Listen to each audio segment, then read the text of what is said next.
"This is what happens when you disobey me," my father said, standing over a fire he'd built from everything I owned, while holding a garden hose to protect his lawn.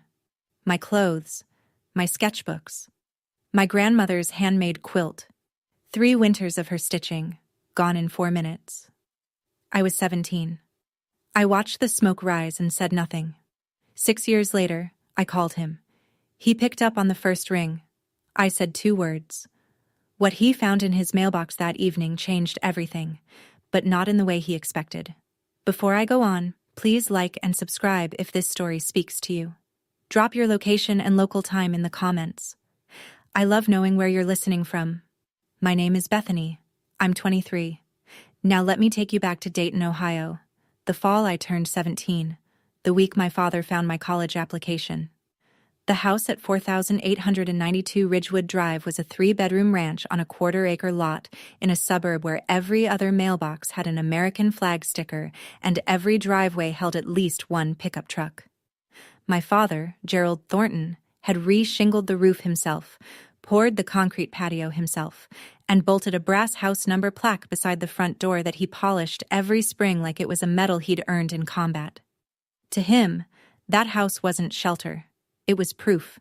Proof he'd made something. Proof he was somebody. Proof he was in charge. And inside it, he was. Dinner was at 6 sharp. I cooked. I washed.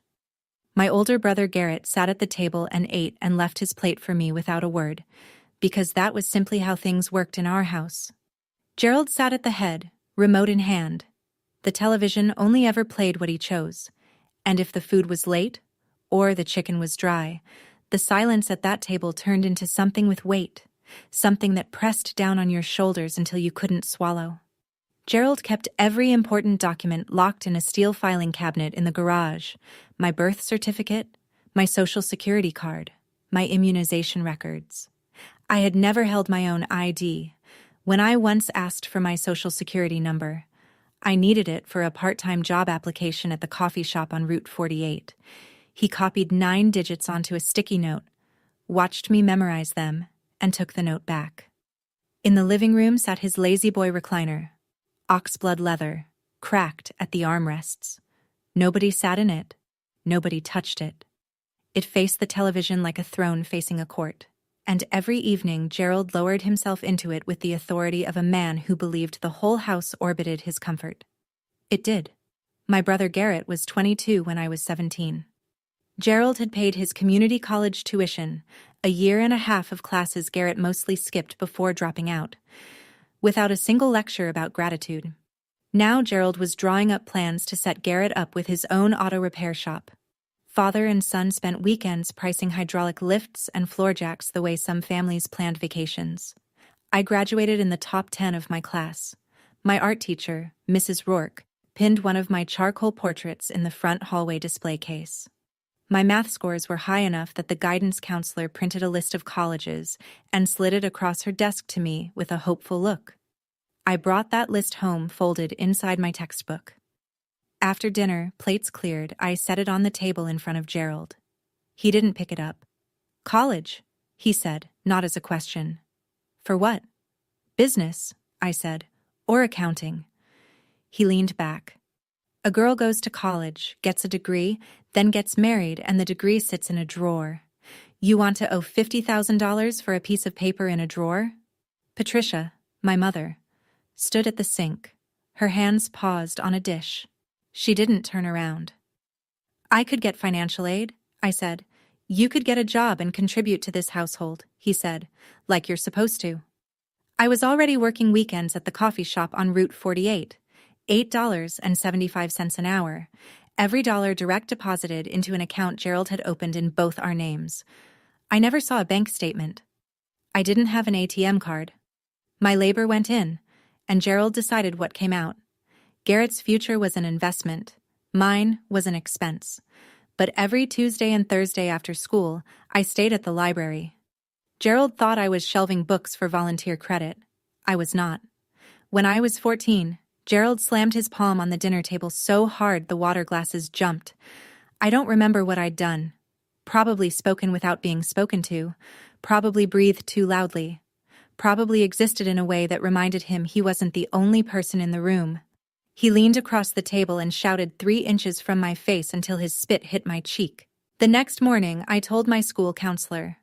A woman from Child Protective Services knocked on our door 4 days later. She wore a lanyard and a patient smile. She looked around the house. Clean, stocked refrigerator, no bruises, took notes, asked questions. Gerald was calm and polite the entire visit, the way a man is calm and polite when he knows what's at stake. Nothing came of it, but Gerald never forgot. From that day forward, I became the girl who called the cops on her own father. Gerald made sure every aunt, uncle, and cousin knew it. Thanksgiving dinners, Easter brunches, 4th of July cookouts. He'd work it into conversation like a man picking a scab. Beth here once brought CPS to our house. 14 years old, can you imagine? I kept a roof over her head and she thanked me with a caseworker in my living room. Relatives stopped calling me. Invitations thinned.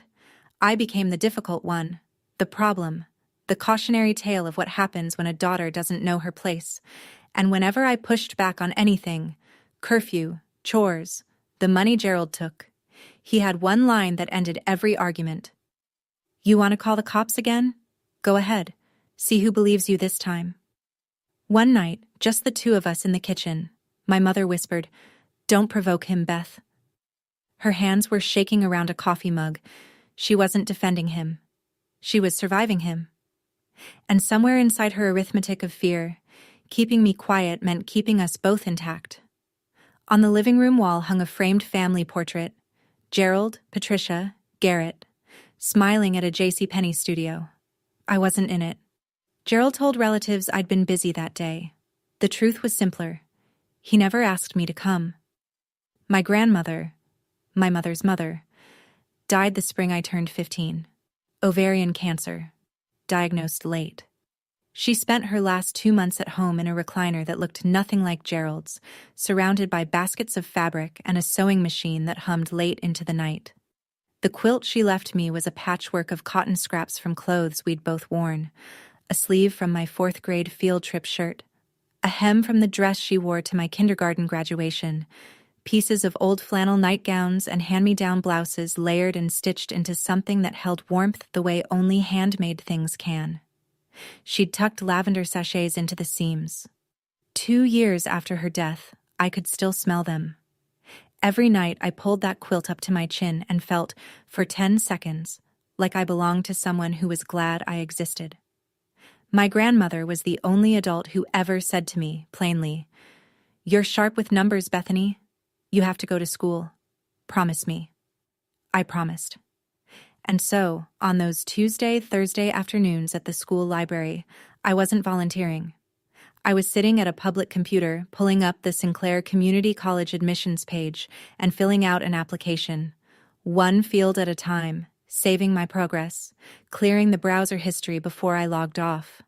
I used the school's address for correspondence. I listed Mrs. Rourke as a reference. I wrote my personal essay about the quilt, about someone building something beautiful out of scraps, about patience as a form of love. I didn't tell a soul. What I didn't know was that Gerald had set up parental notifications on the school's network system, something he'd demanded after the CPS visit, framed as keeping tabs on her internet usage. Every week, the system flagged activity categories and emailed a summary to the parent on file. The week I accessed college application resources 4 times, Gerald got an alert. I came home on a Thursday evening and knew something was wrong before I reached the kitchen. The television was off. Gerald sat in the lazy boy, but he wasn't reclined. He was upright, both feet flat on the carpet, hands resting on the armrests like a man about to deliver a verdict. The house was silent in a way that silence shouldn't be. Loaded, pressurized, the kind of quiet that makes your eardrums hum. "Sit down," he said. I sat on the couch across from him. My backpack was still on. I could feel the zipper pressing into my spine. "I got an email from the school," he said. His voice was low and steady, which was worse than yelling. Yelling meant the storm had already arrived. This voice meant it was still building. "College application resources. 4 visits this week. My mouth went dry. You want to explain that? I was looking into... behind my back. He cut me off without raising his volume. You sat in that library and applied to college behind my back. After I told you no. After I explained why. I just wanted to see if I could... You snuck around. Just like you did when you were 14. He let the CPS reference land. It always landed. You call the authorities on your own father. You go behind my back to do the one thing I told you we couldn't afford. Same pattern. Liar. Sneak. Patricia stood at the kitchen sink. I could hear the faucet running, though she'd stopped washing anything. Her hands were motionless in the water. Gerald stood up. The lazy boy rocked once behind him. He walked to the garage. I heard the filing cabinet open, the jingle of keys. When he came back, he was holding a heavy-duty black trash bag and his ring of house keys. He looked at me and said one word. Outside. He went to my room first. I followed him up the stairs because I didn't know what else to do, because my body hadn't yet caught up with the understanding that what was happening was actually happening. Gerald yanked open my closet and started pulling. Shirts, jeans, the second-hand winter coat I'd bought at Goodwill with my own tips. He stuffed them into the trash bag the way a man bags leaves in autumn. Mechanical, thorough, no hesitation. My sketchbooks went next. 3 years of charcoal portraits, still lifes, the drawing Mrs. Rourke had displayed in the school hallway. He held the quilt balled up in both hands and looked at me the way a man looks at something he's about to prove a point with. Your grandmother spoiled you, he said. Look where that got us. He carried everything downstairs, through the kitchen, out the back door. I followed, and when I saw the burn barrel already standing in the center of the yard, the old steel drum he used for brush in the spring, positioned and waiting, I understood. He'd planned this. The barrel was already there. Gerald upended the trash bag into the barrel. My clothes, my books, my sketchbooks, they tumbled in like they were nothing. He reached for the plastic bottle of lighter fluid on the patio table. He'd set that out too. He doused everything. The chemical smell cut through the October air. Then he pulled a long-reach lighter from his shirt pocket, clicked it once, and held the flame to the edge of a cotton shirt. The fire caught fast. I stood 6 feet away and watched 17 years of belongings curl and blacken inside a steel drum in my father's backyard. Pages of sketches folded into ash. Fabric shrank and split. The lighter fluid made the flames jump high enough that I felt the heat on my forearms. Then he dropped the quilt in. Patchwork cotton, my grandmother's careful squares, the lavender sachets, the soft flannel from nightgowns I'd worn at 7 and 10 and 12, caught at one corner and spread inward. The colors tightened, then disappeared. The whole thing was gone in under 4 minutes. Gerald held the garden hose in his other hand. Not for my things. For his lawn, in case the sparks drifted. Next door, I saw Mrs. Ruth Delano standing on her back porch. She was 70 years old, white-haired, both hands pressed to her mouth. She was watching through the chain-link fence, and she didn't look away. Gerald turned to me. He raised his voice, not for my benefit, but for the neighborhood. This is what happens when you disobey me. I stared at the smoke. It rose in a thin gray line above the rooftops and vanished into a sky that was too blue to care. I said nothing, not because I had nothing to say, but because I'd already said my last word in that house. He thought he was teaching me a lesson. He was right, just not the one he intended. That night, I lay on a bare mattress in a room that smelled like lighter fluid and regret. No quilt, no sketchbooks on the desk, no winter coat in the closet. Gerald had locked the front door at 9 like he always did. The deadbolt he'd installed himself, keyed from both sides, so nobody left without his permission. Around 11, my bedroom door opened. No knock, no light. Patricia slipped in and sat on the edge of the mattress. She didn't speak right away. I could hear her breathing, shallow, careful, the way you breathe when you're trying not to exist too loudly in a house that punishes sound. She pressed a white envelope into my hand. I opened it by the glow of the streetlight through the blinds. Inside, my birth certificate, my social security card, and a thin fold of cash. $340 in 20s and 10s. Money she'd been skimming from grocery budgets over months, maybe years, hiding it in places Gerald would never look because Gerald never helped with groceries. "Go," she whispered. "Don't come back. I'm sorry, Beth." She squeezed my hand once. Then she stood up and walked out of my room and closed the door without turning around, because if she turned around she would cry. And if she cried, Gerald would hear. And if Gerald heard, the envelope would disappear into the filing cabinet, and this one narrow window would seal shut forever. I waited 15 minutes. Then I pushed open my bedroom window. Ground floor, thank God. Swung my legs over the sill and dropped 3 feet into the side yard. I was wearing jeans, a t-shirt, and sneakers. Nothing else. I walked to Mrs. Delano's house. 3 minutes. The porch light was on. I knocked twice. She opened the door, looked at my face, and pulled me inside without asking a single question. I left 4,892 Ridgewood Drive with $340 and a white envelope. I didn't know that 6 years later I'd stand in front of that same house holding a deed with my name on it. Gerald discovered I was gone by 6:15 the next morning, when nobody was in the kitchen making breakfast. He did not look for me. Instead, he picked up the phone and began calling family. Aunts, uncles, cousins, the entire network of Thornton's and Patricia's side too, and delivered a version of events so polished you'd think he'd rehearsed it. She ran off, middle of the night. No note, no explanation. After everything I've done, the roof, the food, the clothes, some kids are just born ungrateful. You remember the CPS thing? Same girl, same pattern. The narrative took root immediately because Gerald had spent 3 years fertilizing the soil. The relatives who'd already filed me under difficult now upgraded me to lost cause. Nobody called me. Nobody asked Patricia for my side. Nobody drove around looking for a 17-year-old girl who'd left home in October with no coat. By the afternoon, Gerald had cleared my bedroom. Mrs. Delano, watching from her kitchen window, told me later that she saw him carry out a bookshelf, a small desk, and a floor lamp. Within 48 hours, the room held a weight bench, a standing mirror, and rubber floor mats. Garrett's new home gym. 17 years of my existence, painted over in a weekend. Gerald also called the school, told them I'd transferred to live with relatives. The secretary logged it without follow-up. My guidance counselor, the one who'd printed that college list, never got the chance to ask where I'd gone. Mrs. Delano sat me at her kitchen table that first morning, pushed a plate of scrambled eggs toward me, and said, "Eat first, then we'll figure out what comes next." She pulled a phone book from a drawer and found the number for the Montgomery County Youth Services Shelter. She drove me there herself in her Buick, and she didn't cry until after she'd pulled away from the curb. That shelter became my address.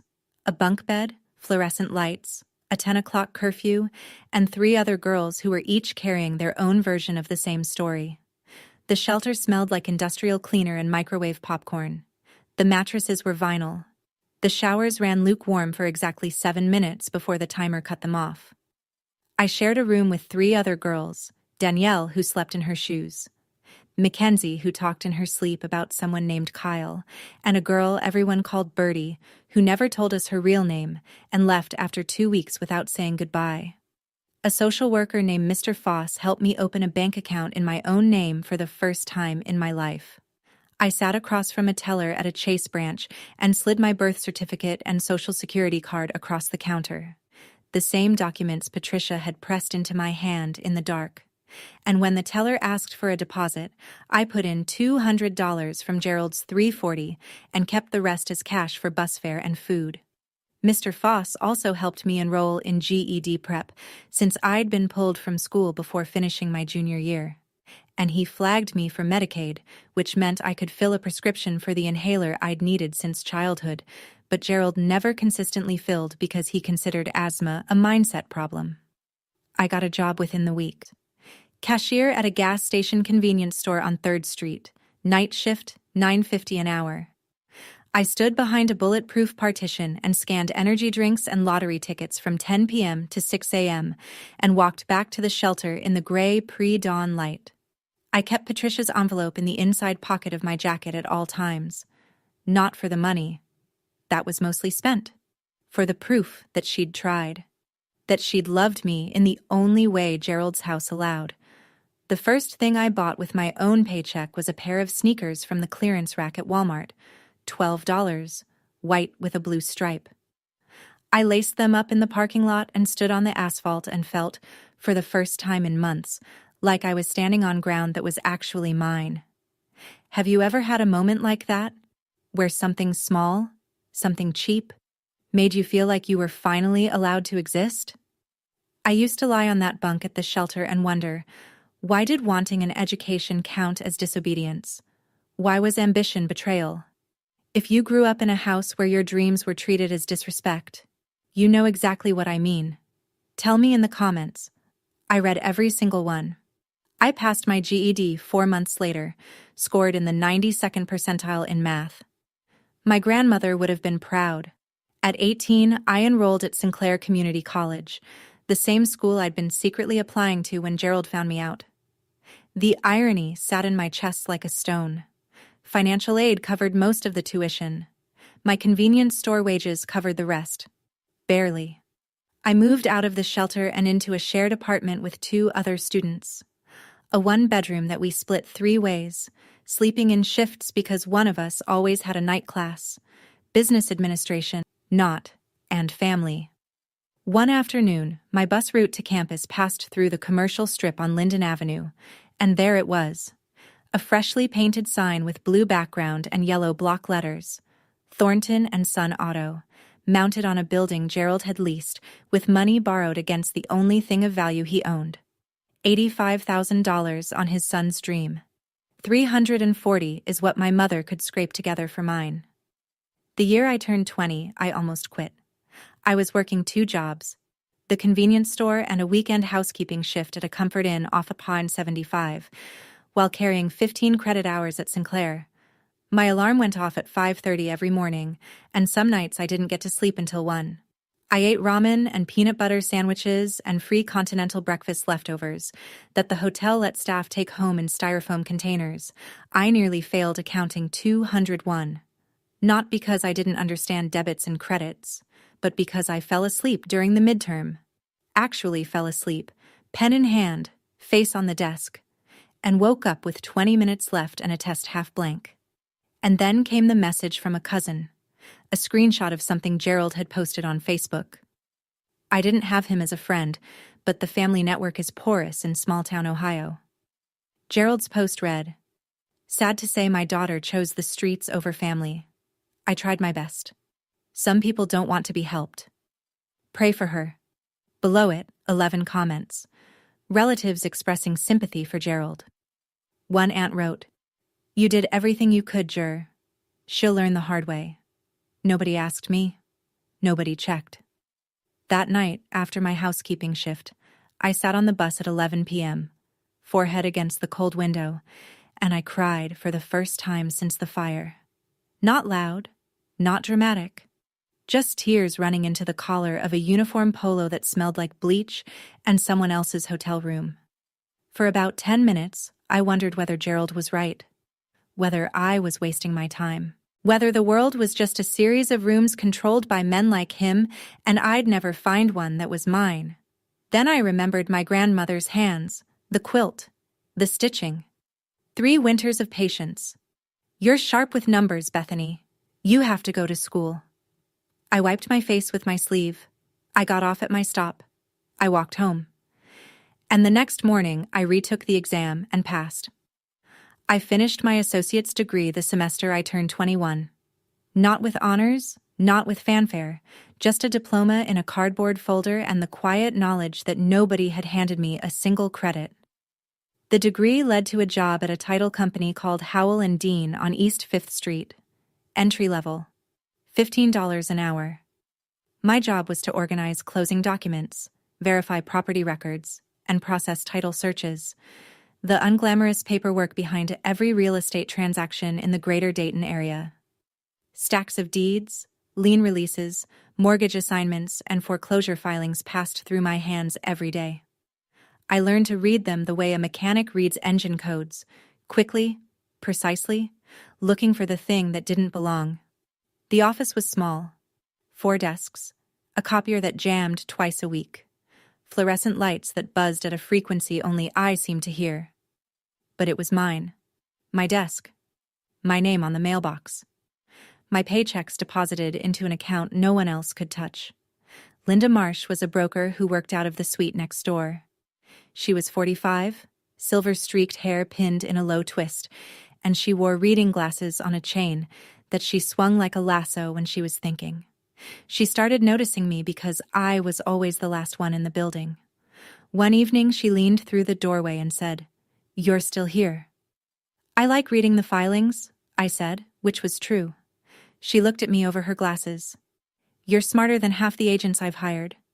Why aren't you licensed?" "Working on it," I said, which wasn't true yet, but became true the moment she said it. Linda began mentoring me.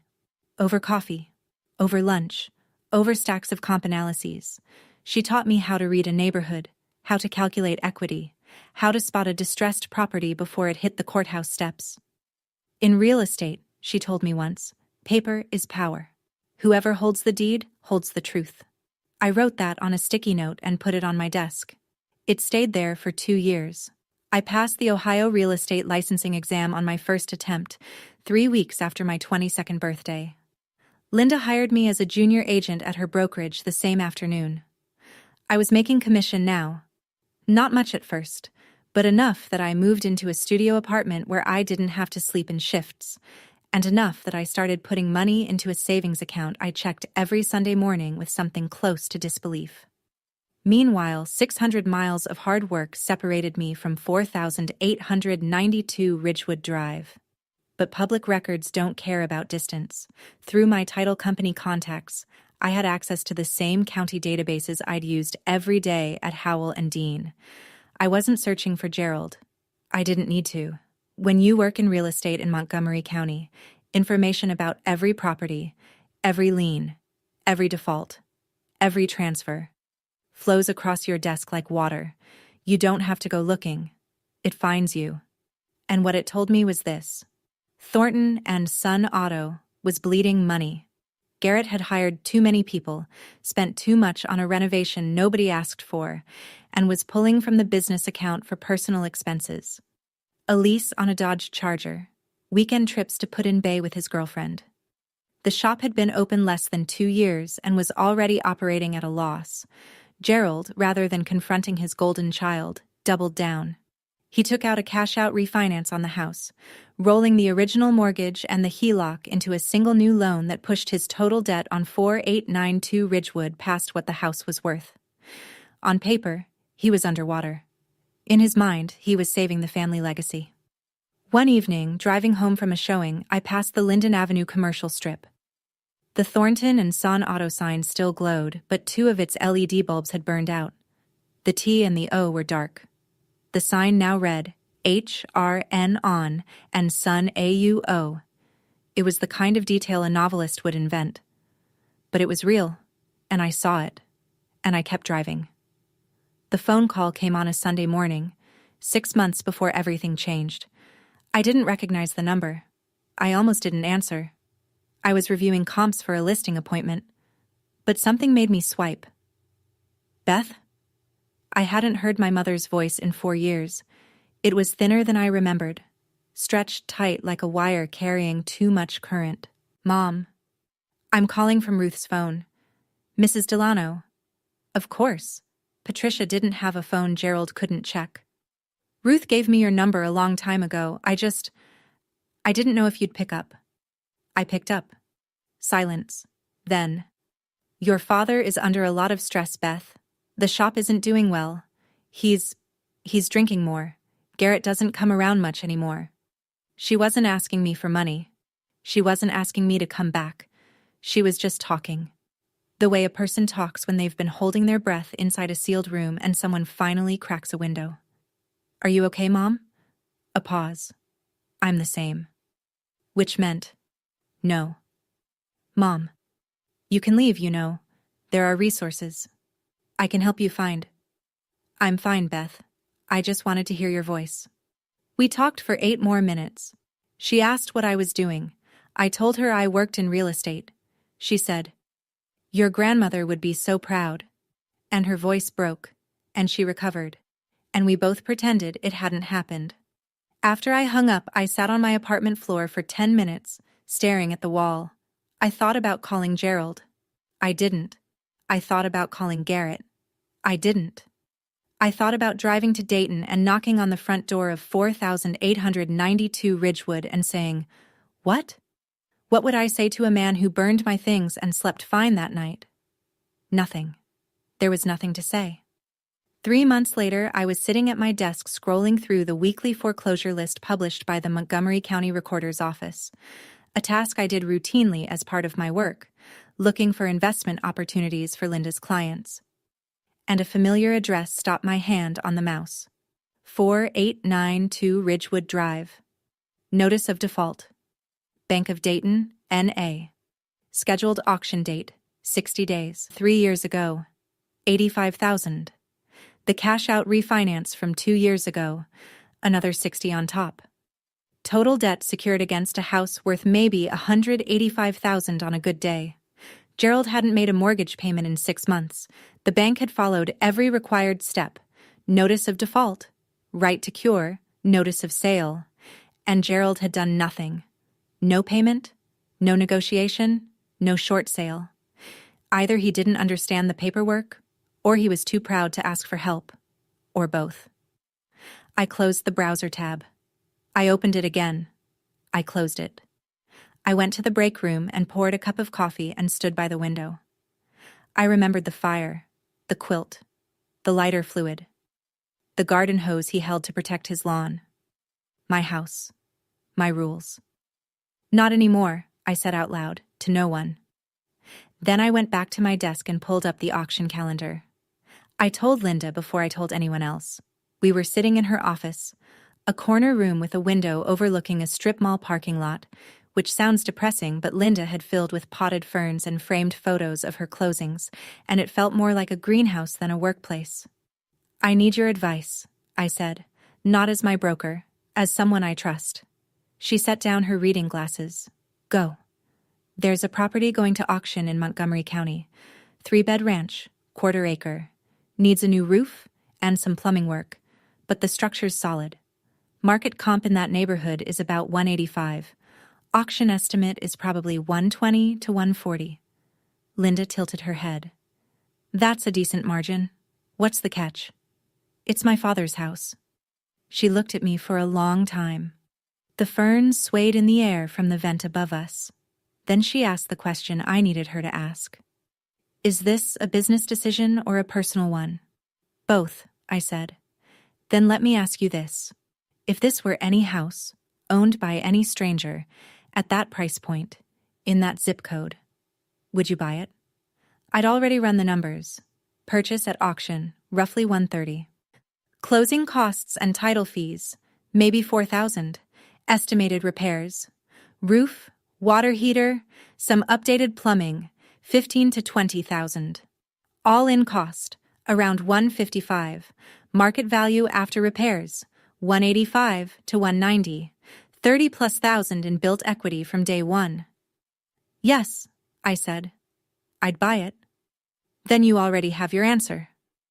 She paused.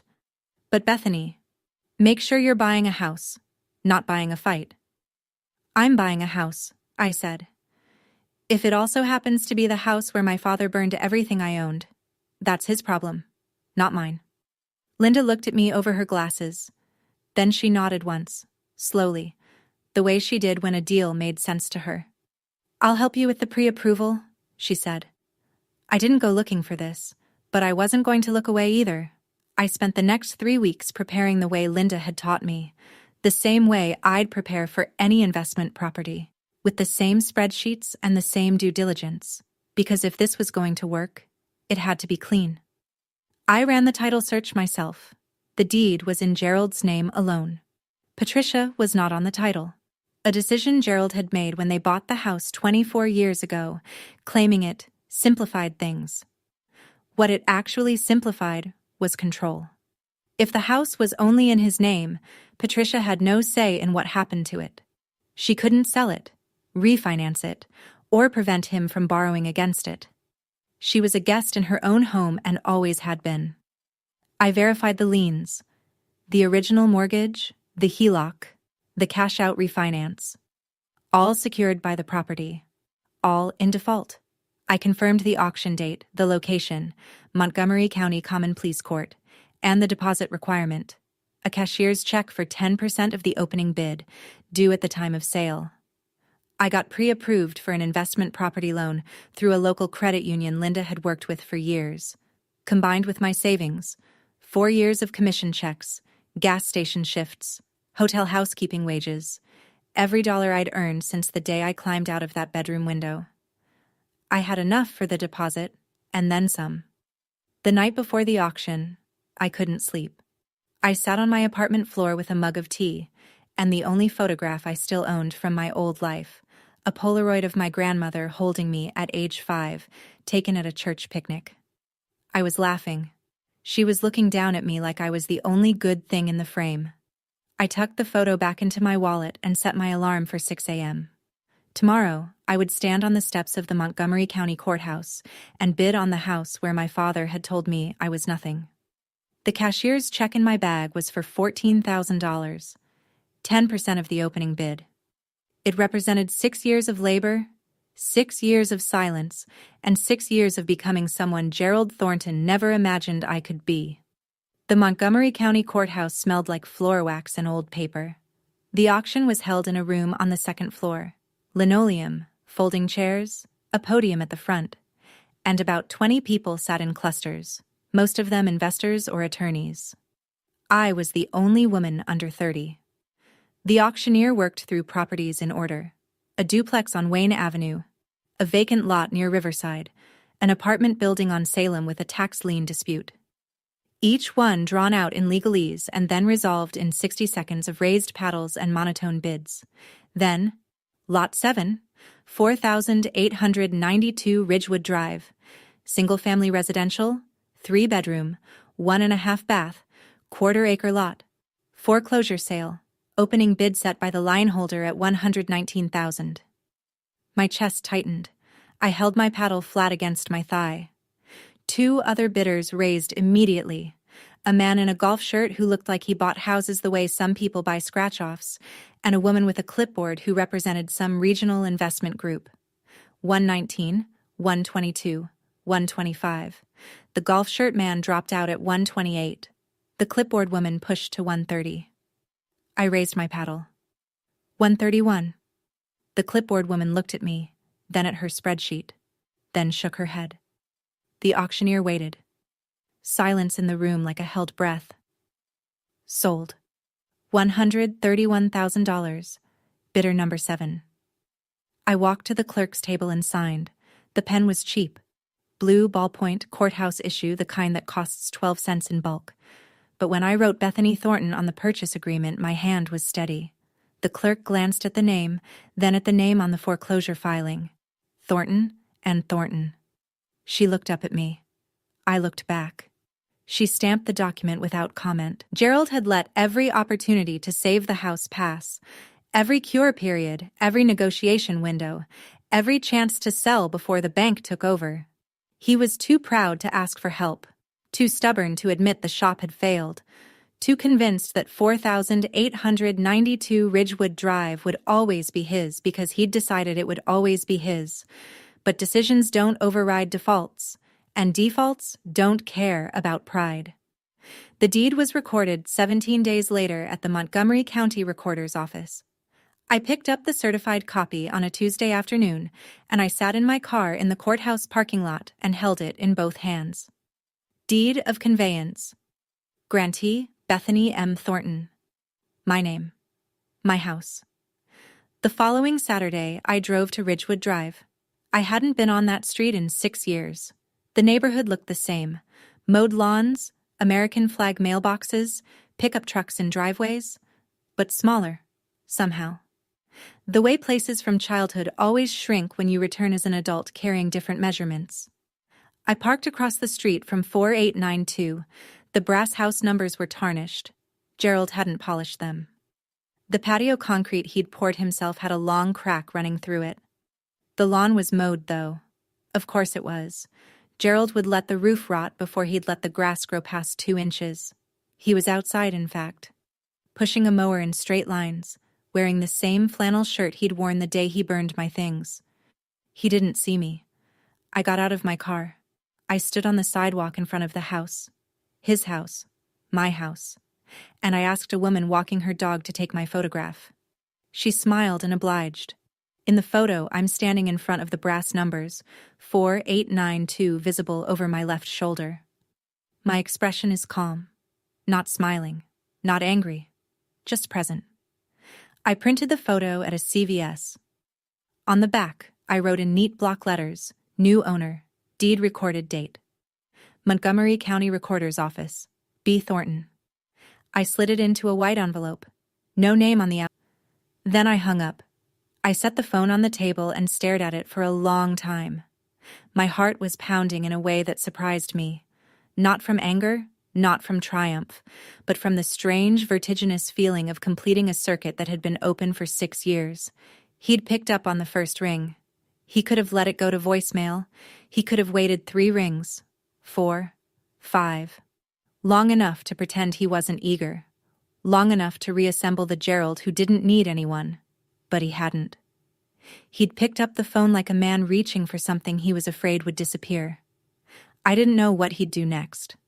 I didn't know if he'd rage or cry, or drive to my office, or sit on the porch in silence. But I knew one thing with absolute certainty.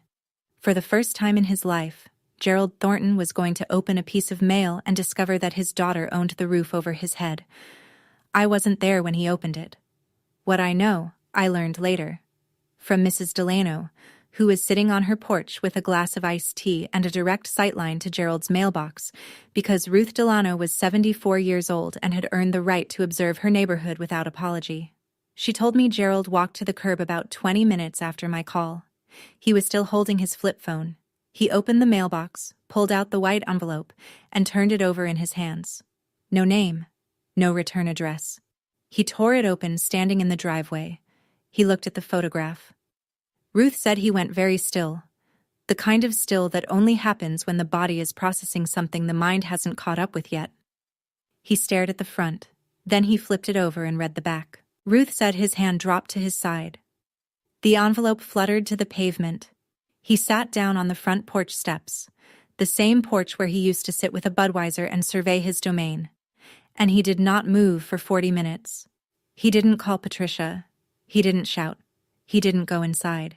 He just sat there holding the photograph in one hand and his phone in the other, staring at the lawn he'd mowed that morning, the lawn that now belonged to his 23-year-old daughter. Ruth told me he called me back. 3 times. I didn't answer. He sat there like a man who'd just been told his own house didn't know his name anymore. Ruth said to me later over the phone, in her quiet, steady voice. I said nothing. You okay, sweetheart? She asked.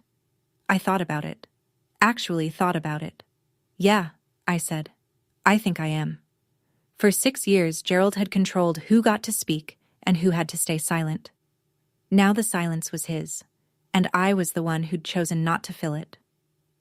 2 days later, Gerald walked into the offices of Marsh & Associates Realty at 10:15 on a Tuesday morning. I was at my desk, second cup of coffee, reviewing a listing agreement for a property on Huffman Avenue. Linda was in her office with the door open. 2 other agents, Mark and Denise, were at their desks. A client couple sat in the waiting area flipping through a home search binder. The door opened and Gerald stepped in like he was entering a courtroom. Flannel shirt, work jeans with a grease stain on the left knee, ball cap that read Thornton and Son Auto, the logo of a business that had closed 3 months ago. He looked older, thinner in the face, heavier under the eyes, but his posture was the same, rigid, commanding, the posture of a man who expected rooms to rearrange themselves around him. He scanned the office and found me. Bethany. I looked up from my desk. My nameplate was facing him. Bethany Thornton, licensed agent. Gerald, I said. Not Dad. Not anymore. He crossed the room in 4 strides. You think this is funny? You think you can take my house? I set down my pen. It stopped being your house when you stopped paying the mortgage 6 months ago. The bank filed for foreclosure. The auction was public. Anyone with financing could bid. I had financing. I bid. I won. It's all recorded at the county recorder's office. That is my house. His voice cracked upward. Mark and Denise stopped typing. The client couple in the waiting area looked up. I built that patio. I reshingled that roof. And then you borrowed against it until there was nothing left, I said. I kept my voice level. You took out an $85,000 HELOC for Garrett's shop. Then a cash-out refinance for $60,000 more. The shop failed. The payment stopped. The bank followed procedure. This isn't something I did to you, Gerald. This is something that happened because of choices you made. He stood there, breathing hard, fists at his sides. The room was silent in the way rooms go silent when everyone is pretending not to watch. Linda stepped out of her office. She was calm the way a woman who has brokered 1,200 transactions is calm, unshakable, measured, with the kind of authority that doesn't need volume. Sir, I'm going to need you to lower your voice. This is a place of business. Gerald swung toward her. You don't know this girl. She called CPS on her own father when she was 14 years old. That's who you hired. Linda didn't blink. She looked at me. I looked back. I reported my school counselor, I said, because you screamed in my face at the dinner table. CPS came because they were supposed to come. You weren't charged with anything. But you made sure every relative I had knew about it, and you used it to isolate me for 3 years. So let's be accurate about what happened, Gerald. The client couple was staring openly now. Denise had her hand frozen over her keyboard. Mark had quietly pulled out his phone, not recording, just holding it, like a reflex. Gerald's face reddened. He opened his mouth, then closed it, then opened it again. I raised you, he said. His voice was quieter now, but the edge was still there. I fed you. I gave you a roof. And this is what I get? You burned everything I owned in the backyard, I said. My clothes, my books, my grandmother's quilt. You stood there with a garden hose to protect your lawn and let 6 years of my life turn to ash. And then you told the whole family I was ungrateful. I paused. Every person in that office was listening. You don't get to destroy someone's belongings and then complain when you lose yours, through your own choices. Gerald stared at me. I could see the machinery behind his eyes grinding, trying to find the angle, the leverage, the word that would flip this back to a reality he controlled. But there was no angle. There was no leverage. The deed was recorded. The auction was legal. The numbers were public. You have 30 days, I said. Standard eviction timeline under Ohio law. I won't shorten it. I won't extend it. 30 days. He stood in the middle of the office surrounded by people who now knew exactly who he was, and for the first time in his life, he had nothing to say. He walked out without closing the door. You know, standing there in that office, watching him leave, I realized something I hadn't expected. He still didn't understand. He still thought the house was about power. His power. He never considered that I didn't buy it to take something from him. I bought it because I could. Because 6 years ago, I couldn't buy a bus ticket. And now I could buy a house. The house just happened to be his. But here's what I keep turning over in my mind. Is there a difference between justice and revenge when the person never sees the line? What do you think? Does it matter what you call it? Or does it only matter what it costs you? Tell me in the comments. I really want to know. Garrett called me 4 days later. It was the first time I'd heard his voice since I was 17. Beth? He sounded like a man standing in a room where everything was on fire and he'd just realized the exit was locked. I know we haven't. It's been... Look, Dad needs somewhere to go. He's got 30 days, right? He told me. He does. Okay. So, here's the thing. A pause so long I could hear him swallow. I don't really have room. Kelly and I are in a 1-bedroom in Columbus. It's tight. I can't take him. Garrett, I said. He mortgaged the house for your shop? $85,000? He refinanced for another 60 to keep it afloat when it started failing. You know that, right? Silence. He bet everything on you, I said. Everything. The house. His credit. His retirement. He put it all into Thornton and Son Auto. And when the shop went under, you moved to Columbus. I didn't ask him to. Did you pay him back? More silence. The answer was in the silence. Beth, I'm not the bad guy here. I didn't say you were, but I'm not the solution either. You had 22 years of his support. I had 17 years of his control. He gave you a business. He gave me a burn barrel. And now you're calling me, the one he threw out, to fix what the one he chose couldn't hold together. His breathing was ragged. I'm not selling the house, I said. And I'm not letting him live there rent-free. That's not my responsibility. If you want to help your father, help him. But you don't get to hand that job to me. I hung up, and I sat there thinking about the sign, Thornton and Son Auto, and how the whole family's money and faith had gone into 2 words on a marquee. And when the marble bath, repaint. It was a project, not a miracle. The kind of house I'd learned to see potential in because Linda taught me to look past the surface. Then I reached the back bedroom. My old room. The one Gerald had turned into Garrett's gym. The weight bench was gone. The mirror was gone. But in the corner, behind a sliding closet door, there was a shelf Gerald apparently hadn't bothered clearing because he assumed it was empty. It wasn't. I found a Nike shoebox, crushed and dusty. I pulled off the lid. Inside, 3 pages torn from a sketchbook, edges blackened and curled. A charcoal drawing of a woman's hands, my grandmother's hands, drawn from memory when I was 16. 2 more sketches beneath it, half destroyed. And at the bottom, folded into a small square, a piece of fabric, patchwork cotton, singed at the edges, faded lavender scent, barely there, a single square from the quilt. Gerald had gone into the ashes. After the fire had died and I'd gone to my room and the neighborhood had turned out its lights, he had reached into that burn barrel and pulled these things out. He'd kept them in a shoebox on a shelf in a closet for 6 years. He never told me. He never used them to apologize. He just kept them, the way he kept my phone number. Silently, privately, uselessly. I held the square of fabric and sat on the bare floor of my old bedroom and felt something I couldn't name. Not forgiveness, not anger. Something in between. Like finding a handprint in cement from someone who broke your window. It didn't change what he did. But it changed the shape of what I remembered. From a man who only knew how to destroy, to a man who also knew how to regret, but chose the wrong way to carry it. Every single time. Patricia called me 3 days after I changed the locks. Her voice was different. I noticed it immediately. Not the thin wire tension I'd heard 6 months ago, but something closer to clear water.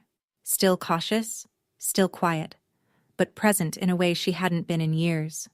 He's staying at Dale's, she said. Dale was Gerald's cousin, a house on the west side with a pull-out couch and no questions.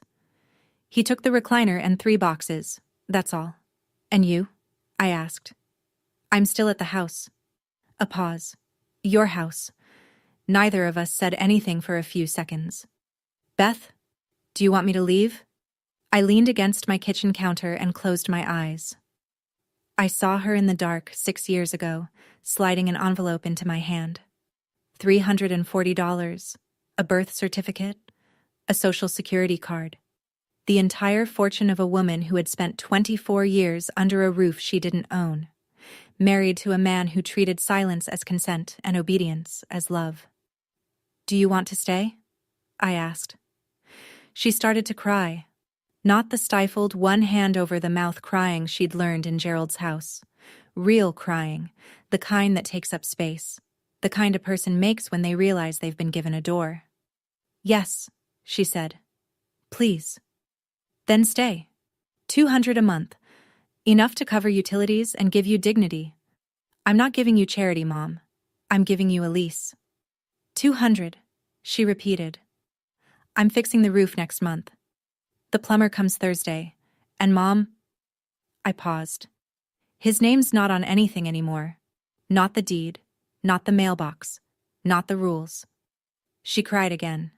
But this time it was the kind of crying you do when a weight lifts and your body doesn't know how to be that light yet. I should have done more, Beth. I know that. You gave me the envelope, Mom. That was enough to start. That night, for the first time in 24 years, Patricia Thornton slept in a house where the front door was unlocked because the person who owned the deadbolt was her daughter, and her daughter believed in doors that open from the inside. I spent the next 4 weekends at 4892 Ridgewood with a toolbox, a contractor named Eddie who owed Linda a favor, and a stubbornness I apparently inherited from the one person I least wanted to resemble. We tore off the old shingles and laid new ones, charcoal gray instead of Gerald's faded brown. I chose the color myself, standing in the Lowe's paint aisle for 20 minutes, running my fingers over sample cards. I repainted the exterior, soft white with slate blue trim, a palette so different from Gerald's beige and brown that the house looked like a completely different structure from the street. Which was the point. The brass house numbers stayed. I cleaned them, though. They deserved better than neglect. Inside, Patricia and I pulled up the stained carpet together and discovered hardwood floors underneath that Gerald had covered when they moved in because he didn't like the sound of footsteps. We sanded them and sealed them, and the house filled with the smell of polyurethane and new beginnings, which are not the same scent but arrive in the same season. I converted the back bedroom, the gym, the closet, the room that had once been mine, back into a bedroom. New paint, new curtains. And on the wall, in a simple oak frame behind glass, I hung the square of quilt fabric I'd found in the shoebox, singed edges and faded lavender, preserved. Mrs. Delano came over one Sunday with a flat of marigolds and 2 bags of potting soil.